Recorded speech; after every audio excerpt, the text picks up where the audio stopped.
Hello students, good morning. See, we are learning your topic metallurgy from Science and Technology Part 1 10th Standard textbook. पहा आपण तुमचा 10th स्टँडर्डचा science and technology part 1 या textbook मधला topic number 8 पाहतोय. टॉपिकचे नाव आहे मेटॅलर्जी. See, in a previous video lecture we have discussed about the point, and that point is nothing but the extraction of metal, about the moderately reactive metals and less reactive metals. पहा आपण previous video लेक्चरमध्ये कशाचा study केलेला आहे, तर जे metals moderately reactive असतात म्हणजे मीडियम रिॲक्टिव्ह असतात, when they come in contact with the soil, water, air, moisture and other natural factors, they moderately react. They are not highly reactive or they are not less reactive. Such metals are called as moderately reactive metals. And what are the examples of that moderately reactive metals? Are nothing but the magnesium, zinc, aluminium, tin, lead, copper. हे जे आहेत यांना moderately reactive metals असं म्हणतात. याचा आपण एक्सट्रॅक्शनचा study previous video लेक्चरमध्ये केलेला आहे. आणि after that we have seen or we have discussed information about less reactive metal. Which are less reactive metal? The less reactive metals which does not have any kind of effect when they are come in contact with soil, water, air, moisture. अशा सबस्टन्सेसच्या कॉन्टॅक्टमध्ये जरी आले तरी ते काय react होत नाहीत, अशा मेटल्सना काय म्हणतात, लेस रिॲक्टिव्ह मेटल असं म्हटलं जातं. And what are the examples for the less reactive metal? The examples for the less reactive metals are gold, platinum, silver. Okay, these are called as less reactive metal, which are present at the bottom of the reactivity series of metals, and the moderately reactive metals are present at the middle of the reactivity series of the metal. Reactivity series च्या जे मिडलला असतात त्यांना moderately reactive metal असं म्हटलं जातं, आणि जे रिॲक्टिव्हिटी सिरीजच्या top बॉटमला असतात त्यांना लेस रिॲक्टिव्ह मेटल असं म्हटलं जातं. आणि याच्या एक्सट्रॅक्शनचा स्टडी आपण प्रीवियस व्हिडिओ लेक्चरमध्ये पाहिलेला आहे. See, in this video lecture we are going to start a last point from this topic, and that point is nothing but the corrosion, which you have already seen in standard 8. Paha, what is the point? Point is the corrosion. See, what is the meaning of corrosion? जर का याला मराठीमध्ये सांगायचं म्हटलं तर याला शास्त्रीय भाषेत क्षरण असं म्हणतात आणि शुद्ध मराठी भाषेत याला गंज असं म्हणतात. See, in scientific language in Marathi it is called as क्षरण, आणि जर का प्युअर मराठी लँग्वेजमध्ये सांगायचं म्हटलं तर याला गंज असं म्हटलं जातं. See, it's all about the concept is leading with the or it is dealing with the metals. पहा, जे काही मेटल्स असतात तुम्ही पाहिलेले असतील, हे काय होतात, after some period, after some time ते काय होतात, गंजतात. आता करोजन होतं, ती corrosion it occurs. What actual happen in that process? Corrosion होणे किंवा एखादा मेटल गंज लागतो म्हणजे काय होतं, तर it is none other than, it is nothing but it is a one kind of a chemical reaction which occur in between metal and air or moist or wet or water present in the moisture present in the air. पहा काय होतं, तर corrosion it is a one kind of a chemical reaction. Clear? It is a one kind of chemical reaction.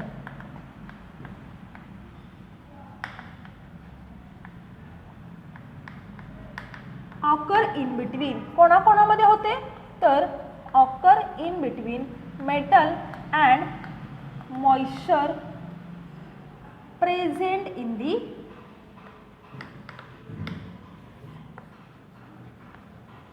air.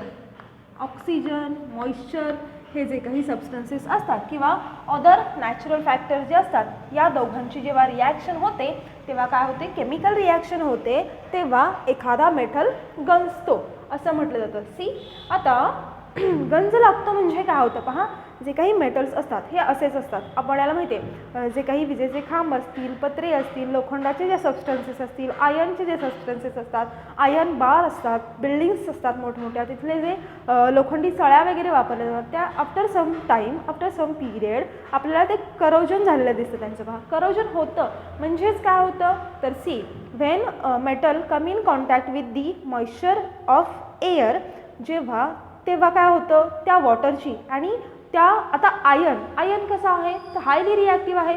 हा काय होतो पटकन react होतो, बरोबर, पटकन रिॲक्ट होतो आणि त्याचं काय होतं त्याची झीज व्हायला लागते. झीज झाल्यानंतर हळूहळू एका रेडिश सबस्टन्सचं डिपॉझिट त्या आयर्नवरती व्हायला लागतं. असे वेगवेगळ्या पद्धतीचे असतात. वेगवेगळ्या मेटलसाठी वेगवेगळे एक्झाम्पल्स आहे. Corrosion it is a one kind of process in which metal is becomes useless. Metal हळूहळू काय होत जातो जशी त्याचं एअरमधल्या मॉइश्चरबरोबर त्याची रिॲक्शन होत जाते, तो कसा होत जातो यूजलेस होत जातो. This process is known as corrosion. So the definition of corrosion, it is a natural process. Corrosion ही काय आहे तर एक नॅचरल प्रोसेस आहे. सी इफ जर का डेफिनेशन करायची म्हटली तर it is natural process in which refined metal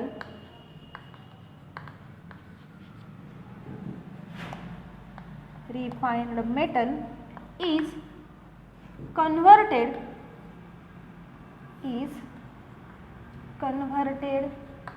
into or converts in chemically stable form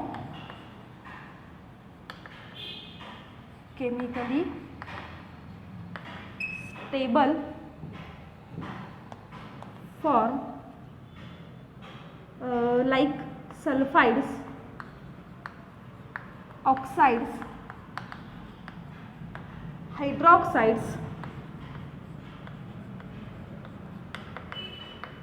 and carbonates is known as corrosion.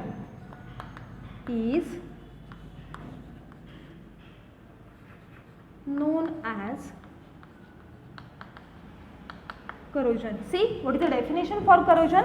Corrosion is a natural process. It is a one kind of a natural process in which refined metal is converted in chemically stable form. पहा जो काही refined metal आहे तो कशामध्ये convert केला जातो chemically stable फॉर्ममध्ये convert केला जातो. कशामध्ये तर some kind of sulphides, oxides, hydroxides, carbonates याच्यामध्ये त्याचं कन्वर्जन होतं and this process is known as corrosion. See आपण डेफिनेशन बघितलेली आहे. Some examples for corrosion here. पहा काही एक्झाम्पल मी सांगते तुम्हाला. See the first example for corrosion is iron. See all of you know that सगळ्यांनी आयर्न पाहिलेलं आहे. आता आयर्न म्हणजे Fe when come in contact with the moisture of air. जेव्हा आयर्न आणि एअरमधल्या मॉइश्चरची रिॲक्शन होते तेव्हा काय होतं तर मॉइश्चर प्रेझेंट इन एअर या दोघांची केमिकल रिॲक्शन होते म्हणजेच तिथं काय होतं तर करोजन होतं. केमिकल रिॲक्शन होऊन आपण याचा फुल मेकॅनिझम तिसऱ्या टॉपिकमध्ये पाहिलेला आहे. ओके, केमिकल रिॲक्शन होते म्हणजेच काय होतं इथं करोजन होतं आणि करोजन झाल्यानंतर a reddish substance is form on the iron. आयर्नवरती जो काही लोखंडाचं काही असेल, आयर्न नेल असेल, पत्रा असेल, खांब असतील, सळ्या असतील त्याच्यावरती रेडिश सबस्टन्स तयार झालेला दिसतो. पहा आपल्या पत्र्यांवरती देखील तो जो रेडिश सबस्टन्स असतो त्याचं नाव काय आहे पहा form reddish substance and that reddish substance is nothing but the Fe2O3H2O. This is the chemical formula for rust which produced on iron. आयर्नवरती जे काही गंज लागतं त्याचं केमिकल फॉर्म्युला आहे हा रस्टचा Fe2O3H2O. ओके, अशा पद्धतीचं द फर्स्ट एक्झाम्पल करोजनचं आयर्नचं बघितलं. See second example is in case of a copper. आता कॉपरवरती तांबे जे आहे पहा आपल्या घरामध्ये तांब्याची भांडी असतात किंवा तांब्याच्या टाक्या वगैरे असतात किंवा तांब्याचे आपल्याकडं घरामध्ये भांडी असतात, छोटे छोटे पातेले वगैरे असतात पहा. त्याच्यामध्ये सपोज जर का आपण बटर मिल्क ठेवलं, बटर मिल्क समजा आपण ठेवलं, त्याच्यामध्ये ताक जर का तुम्ही ठेवलं तर काय झालेलं फॉर्म होतं आपल्याला काय तिथं फॉर्म झालेलं दिसतं पहा. असा ग्रीनिश लेअर फॉर्म झालेला दिसतो की नाही. कसा काय ग्रीनिश लेअर फॉर्म होतो तर त्या बटर मिल्कमध्ये हे असतं, काय असतं, लॅक्टिक ॲसिड असतं. आता लॅक्टिक ॲसिड आहे म्हणाल्यानंतर तिथे गॅस तयार होणार आहे, कार्बन डायऑक्साईड तयार होणार आहे. मग जेव्हा हा copper in contact with the carbon dioxide, see this copper come in contact with the carbon dioxide, it form or it produces rust, and that rust is nothing but the copper carbonate, CuCO3. It produces rust of copper carbonate, CuCO3. and जे काही copper carbonate हे जे rust form झालेलं असतं म्हणजे गंज तयार झालेला असतो, it is greenish in colour. It is greenish in color. See, example number 3 for corrosion is the पहा. फॉर एक्झाम्पल आता हे एक्झाम्पल मुलींना चांगलं माहीत असेल, कारण की पहा सिल्वरचे जे ऑर्नामेंट्स असतात, Wien silver is come in contact with the moisture of air, तेव्हा त्या पहा आपण अँकलेट घालतो पायामध्ये, हो की नाही. मुली ज्या अँकलेट घालतात पायामध्ये, त्या घातलेल्या अँकलेट्स सिल्वरच्या असतात. त्या सिल्वरच्या अँकलेटच्या जर का तुम्ही पाहिलं असेल तर पायाच्या कडेने असा काळ्या रंगाचा पूर्ण असा गोल आपल्या पायाच्या भोवती थर साठलेला दिसतो पहा, हो की नाही. तर ते काय असतं, ते मळ, पायावरचा मळ नसून ते काय असतं तर करोजन असतं. कशाचं करोजन झालेलं असतं, सिल्वरचं करोजन झालेलं असतं.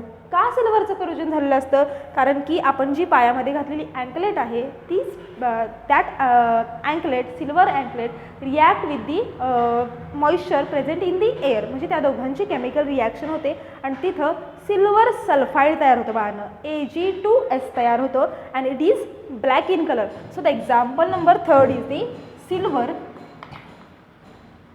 when come in contact with the moisture present in the air, it form rust of Ag2S. and what is the name of this rust is, see इथं जो रस्ट फॉर्म झाला आहे तो CuCO3 चा, कॉपरचा. इथं जो झाला सिल्वरचा तो Ag2S. Okay, and the name of this rust is the silver sulfide and it is black in color.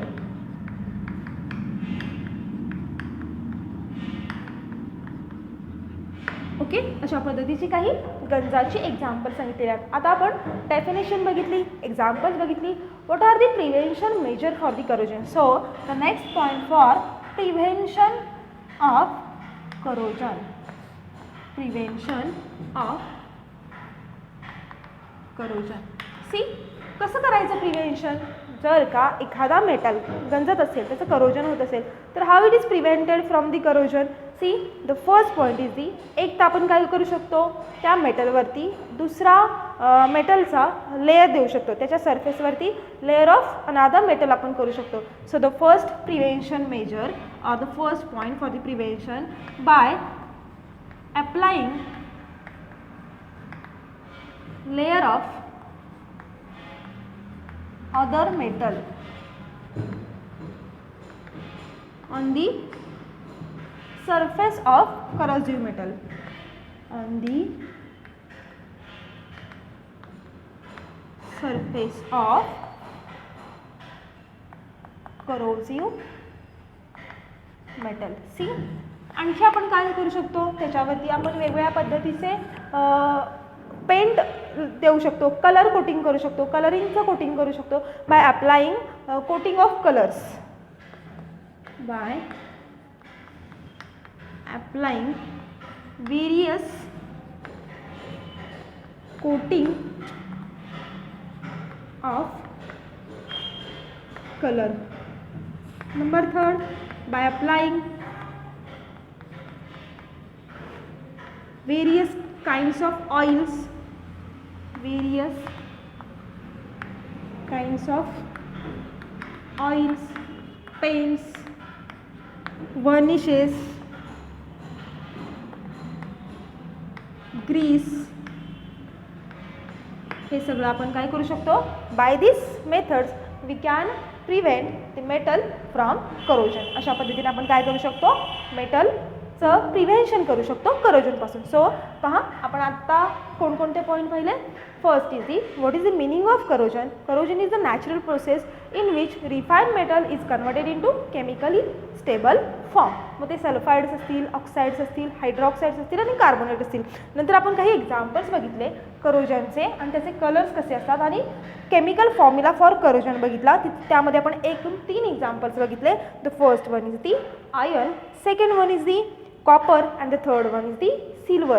When iron is react with the in the presence of air, it forms reddish substance on the surface of that iron, and that reddish substance is the Fe2O3 H2O. This is the formula for rust of iron. The second one is the copper. When come in contact with the carbon dioxide, it forms copper carbonate, and the formula for this is the CuCO3, and what is the color of that rust is the greenish color. And the third one is the silver. When come in contact with the moisture present in the air, it forms Ag2S, this rust, and this the name of that rust is the silver sulfide, which is black in color. After that, prevention of corrosion. How the metal is prevented from corrosion, which we have seen now.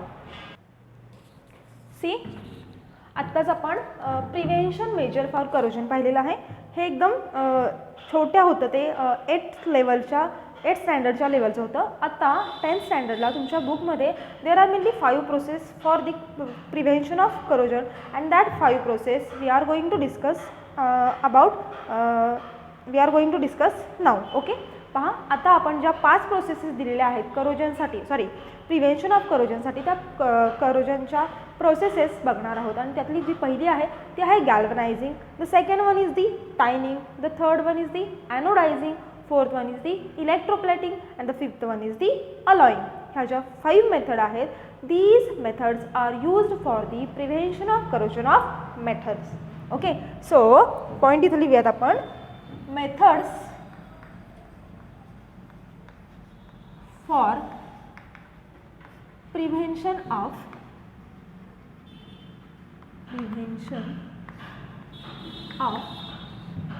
corrosion of metal. Methods for prevention of corrosion of metal. See, there are mainly 5 process in that. The first one is the, or A one is the galvanizing. See, what is the meaning of galvanizing? Galvanizing is the process for the prevention of corrosion. In this process, a zinc metal is used to prevent or is used for the coating on the iron and steel. पहा, galvanizing ही जी process आहे, in this method, या मेथडमध्ये zinc काय केला जातो, वापरला जातो for the prevention of corrosion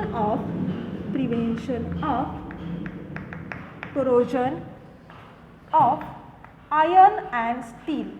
iron आणि स्टीलच्या करोजनपासून प्रिव्हेन्शन करण्यासाठी कुठला मेटल यूज केला जातो, झिंक मेटल यूज केला जातो. आता why zinc metal is used, because zinc is more electropositive than iron and steel. Iron आणि स्टीलपेक्षा झिंक हा कसा आहे, तर मोर इलेक्ट्रोपॉझिटिव्ह आहे. मोर इलेक्ट्रोपॉझिटिव्ह आहे म्हणजे कम्पेअर टू आयर्न सगळ्यात आधी रस्टिंग कोणाचं होणार आहे, तर झिंकचं होणार आहे. सो आयर्नचं रस्टिंग किंवा आयर्नचं करोजन होऊ नये, to prevent the rusting of iron, the zinc metal is coated on that iron or steel, and this method is known as galvanizing. Okay, लक्षात आलेलं आहे. पहा, why it is used, because zinc is more electropositive than iron.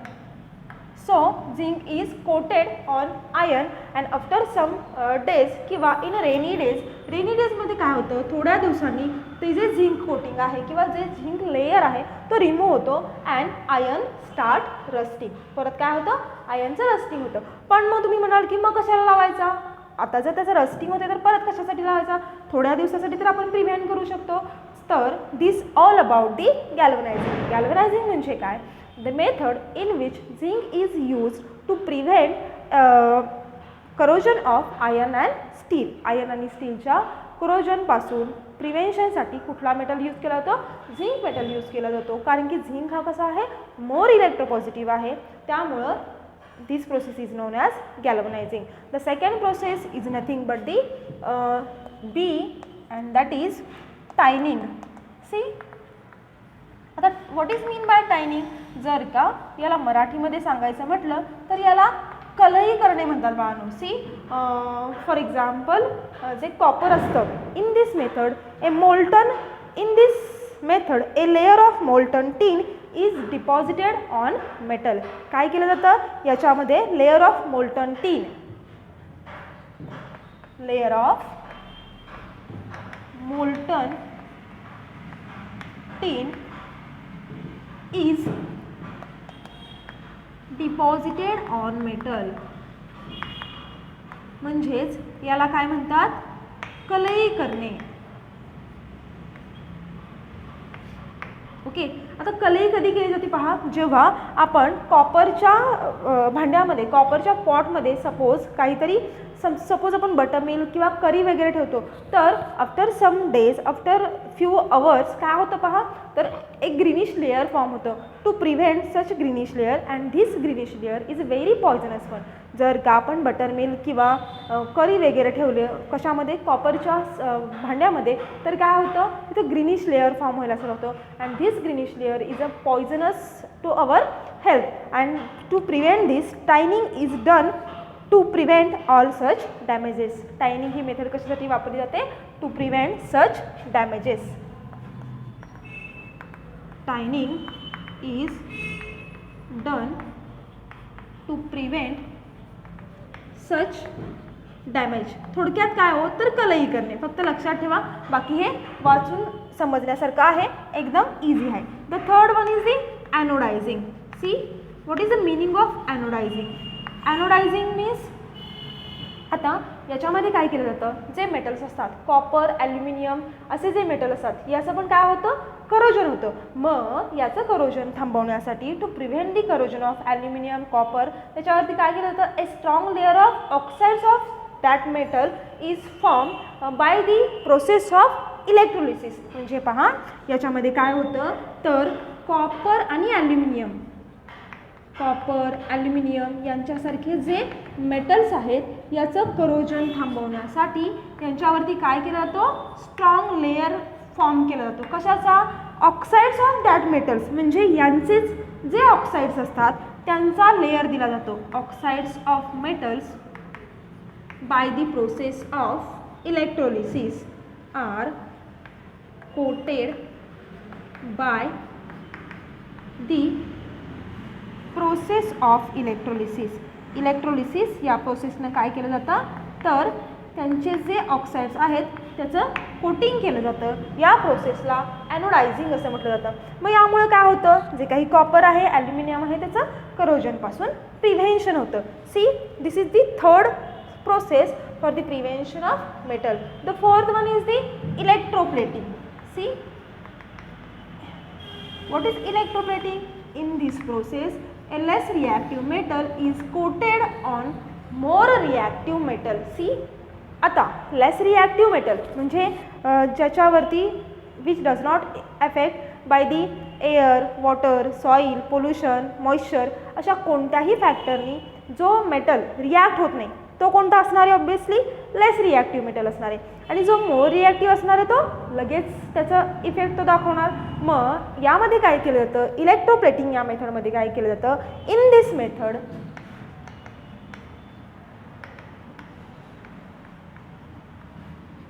A less reactive metal is coated on more reactive metal.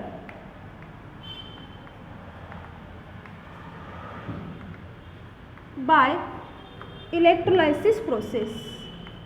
Electrolysis process is known as electroplating.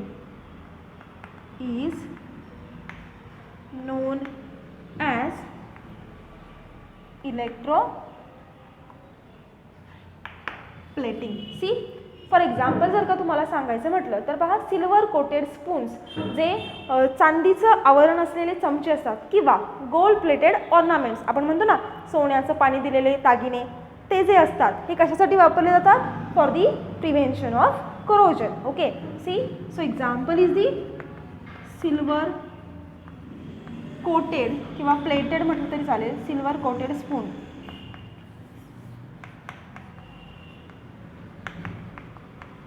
And the another one is the gold plated ornaments.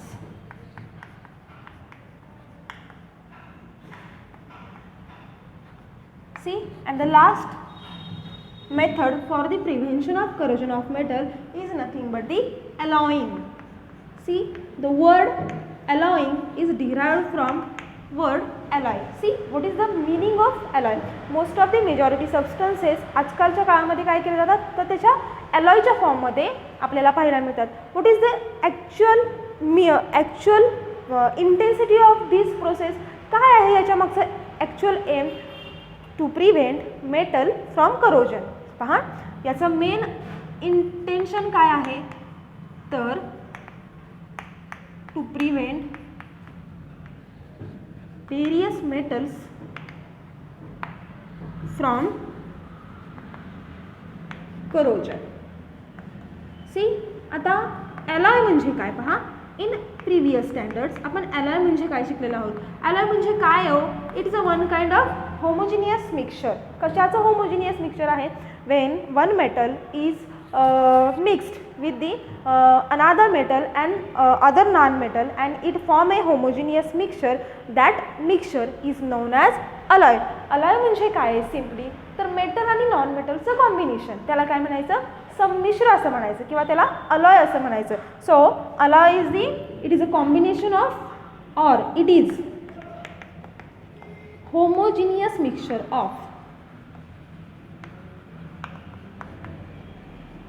Metal and non metal.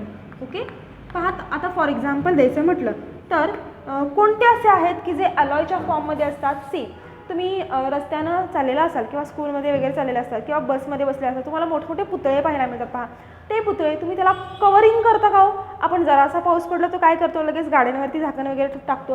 हे जे मोठमोठे पुतळे असतात याला काही cover केलं जातं का? काही कोटिंग टाकलं जातं का?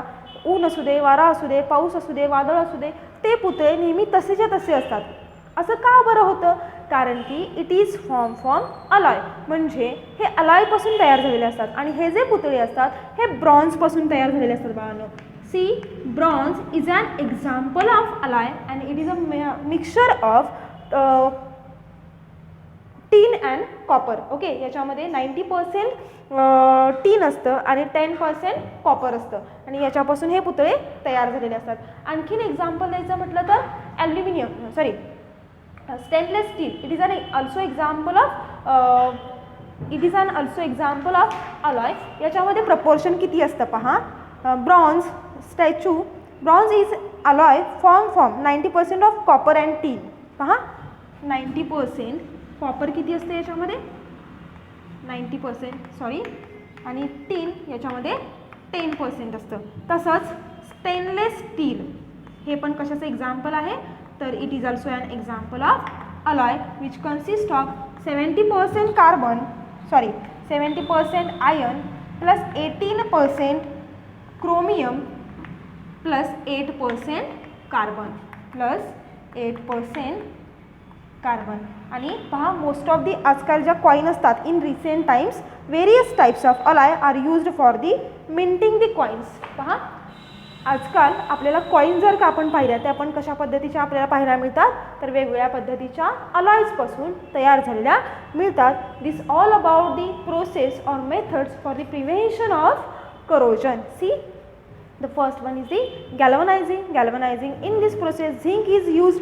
Second one is the tining. In this process molten tin is used for the deposition on other metal. The third one is the Anodizing. In this process, the electrolysis process is occurred. The fourth one is the electroplating and the fifth one is the alloying. अशा पद्धतीनं ह्या 5 methods आपण for the prevention of corrosion of metals पाहिलेले आहेत आणि इथं तुमचा जो मेटॅलर्जी हा टॉपिक होता तो फिनिश झालेला आहे बाळांनो. Now we will stop here.